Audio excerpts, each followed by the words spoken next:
Ja aeg on siis teha intervjuu meie nädala tegijaga või toopise, kuidas te ise tahate. Ja kõige rohkem kõneainet on pakkunud see nädal kindlasti Maria Itaka Kürtselea Kürsaeva Slavlanga Maria Itaka, mis ta perekonna nimi, Rahula ja Tomi Rahula omavaheline siis lahutamine. Ja ilmus siis Delfis selline uudis Itaka Maria isaga Peeter Pruuliga, kes teatavasti käis viimati siis Hop Parade laulmas koos Itakaga siis Eesti Laulul. Ja tema intervjuust tuleb välja, et isa absoluutselt ei teagi, kas nad on lahus, tema tütar ja siis väimes või mitte. Ütleb ta siis selles artiklis, et ma tõesti ei jõua nende kõikide lahutustega kursis olla. Mäletan, et nad on kas 2 või 3 korda ametlikult lahutanud ja siis jälle uuesti abiellunud. Kas see tähendab seda, et isa ei ole kõikidesse pulmadesse kutsutud või mitte? Mainitada ka seda, et ükskord nad sõitsid autoga ja Pärnu maanteel perebüroo juures peatati auto ja ütlesid, et isa ole autos ja kui tagasi tulid, ütlesid, et nad lahutasid abielu, et käisid vahepeal sipsti siis lahutasid ära ja nüüd tahakski natuke sellesse kõigesse selgust tuua ja olemegi helistanud siis Eesti Laulu ühele staarile Itaka Peeter Pruulile. Tervist! No tere! No Peeter, kuidas läheb? No tänan küsimast, Hoppaparei. Kirjutan siin praegu momendil uut Eesti Laulu, teadupärast konkurss on tulemas ja seekord kirjutan laulu oma tütrele, Itaka Mariale ja mõtlesime, et seekord võiks minna siis ikkagi kindla peale välja võidule ja teha sellise slaavi idamaise nagu sellise trummiloo. Nii. Sükeste kõvade rütmidega, ilutulestikud, tuleneelajad, mõõganeelajad ja võt väikeste loomade neelajad, kõik sellised värgid, rõgetaga tõngaga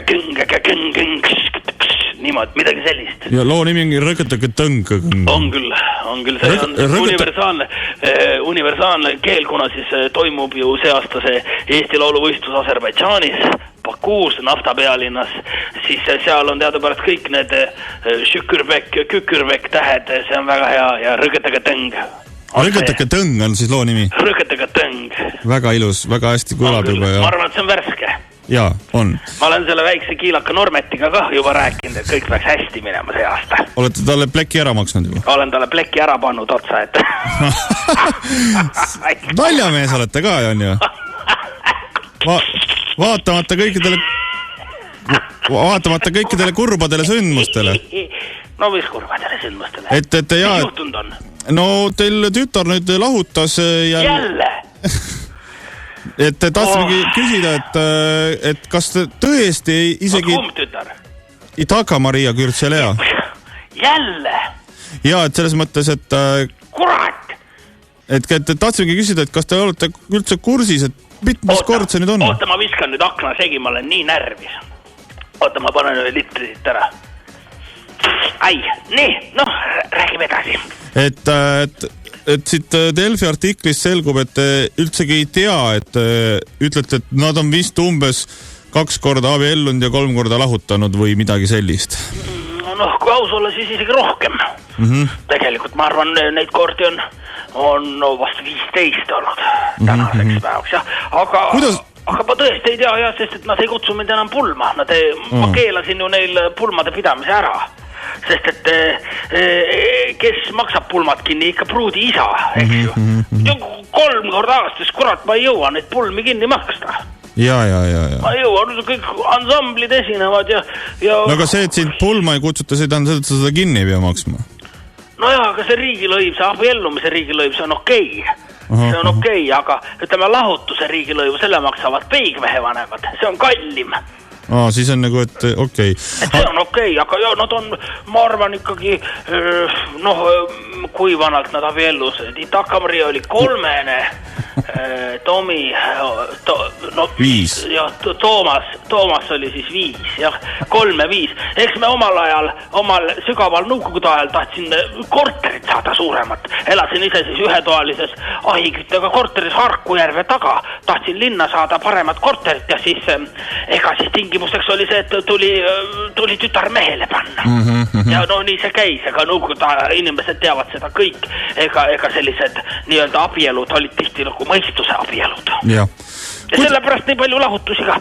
Ja see Toomas, see on ju ropp mees, ei taha koristada, ei taaka käib ringi Ari käes, see Toomas on selline pillimees, kurat, pullimees, ajaleht võtab kätte, kukub maha, koorib muna ära, munakooret paneb vakstu alla, kurat, paneb prügikasti, kurat. Jube närv. Et on siin artikli põhjal vaatan, et on leidnud asjast ka selline juhtum, kus nii-öelda käigu pealt autost kästi teil autos olla ja käisid vahepeal lahutasid. On veel selliseid juhtumid olnud? On küll. No ühe korra oli lausa niimoodi. Et seal samas Pärnu maanteel ütlesid, et vanamees, kuule, mine osta värsket ajalehte. Tagasi tulin, oli abiellunud jälle. Autos? Mul oli juba autos muidugi, sinna oli kutsutud see püha isa Sakarias Lepik, oli sinna kohale tulnud, see laulatas seal samas ära. Ja mul oli juba kokkulepe mõeldud, ma tahtsin ju plika hoopis teisele anda. Kurat, näed jälle, rikkus kõik ära mul.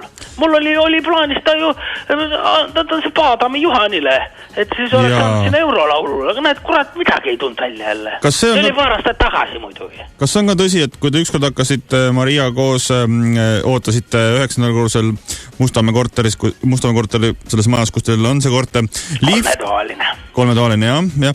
Et ootasite lifti ja Maria ütles, et ta ei viitsi oodata, läheb trepist ja sel ajal sa ütlesid okei, ja sel ajal, kui sina liftiga alla jõudsid, siis ta oli vahepeal juba abiellunud. Oli selline juhtum. Ühe korra oli veel selline juhtum. Olid mul külas mõlemalt see Tomiga, jah, ja ilusti abielus ja mõtlesin, et kui pühapäeva hommik, mõtlesin, tulge lapsed, tulge abielluga. Tulge minul, ei, tulge külla, teeme, kurat, ma teen teile praen räime ja teeme võib-olla pannkooki ja siis ütlesin, näed, et Tomile mine ole ja klopi vaibad ära. Ja selle ajaga siis ise praadisin räime, tuli tagasi juba korras, noh. Lahutanud? Juba korras, jah, no kurat. Ja nad alati leiavad, et kuu lõpus sellise aja, ega mul pole ka raha nüüd nii palju iga kord. Kas on olnud ka selliseid, ütleme, sellised natukene anomaalseid et nii, et nad nagu meelega ei lahuta, vaid sellised ise lahutamised ja ise abiellumised, õhtul lähed magama, hommikul vaatad? Täpselt nii, seda on mitu korda juhtunud. See juhtub eriti siis, kui noored minu juurde jälle tulevad Mustamäele, siis kui nad väikses toas magavad. Öösel on hirmus mürin, asjad liiguvad ja noh,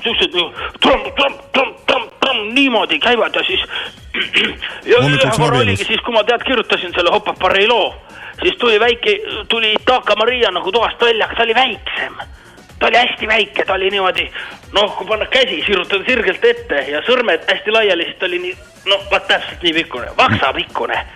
Ja siis ütles mulle, et nüüd on korras. Ma ärkasin üles, mõtlesin, mis see on mingi une nagu. Tõmbasin ukse lahti, lahutatud. Nii. Une pealt, kurat. Väga hirmus. See on ikka anomaalia juba. Täiesti. Ma ei saa aru, mis toimub. Olete te proovinud kuidagi mingisugust abi leida sellele, et selliseid asju ei juhtuks või on see nagu juba saanud nii loomulikuks osaks teie elust, või ikkagi häirib? Ei no, mis sa siin ikka abi otsid? Omad inimesed kõik juba 3. eluaastast abielus. Et no, eks ikka juhtub elu jooksul. Ega selles mõttes, noorte asi, lahutavad ja abielluvad ja eks ma ise olin omal ajal samasugune. Ehk ühesõnaga ma saan aru, et probleem pigem on selles, et inimesed tahavad koos olla, aga nad lahutuvad ise. Ise lähevad lahku, jah. Et ma oma abikaasa Tiit Pruuliga samamoodi, meil oli alguses, aga mingist hetkest jäi see ära. Eks see on siuke noore aja haigus nagu, tuleb läbi põdeda. Tuleb kõigil läbi põdeda. Tule suur tänu sulle, Peeter, ja mis ma siia lõppu midagi muud ostan öelda kui rõngõdõng-tõng ja Hoppaparei. Rõngõdõng-tõng ka teile.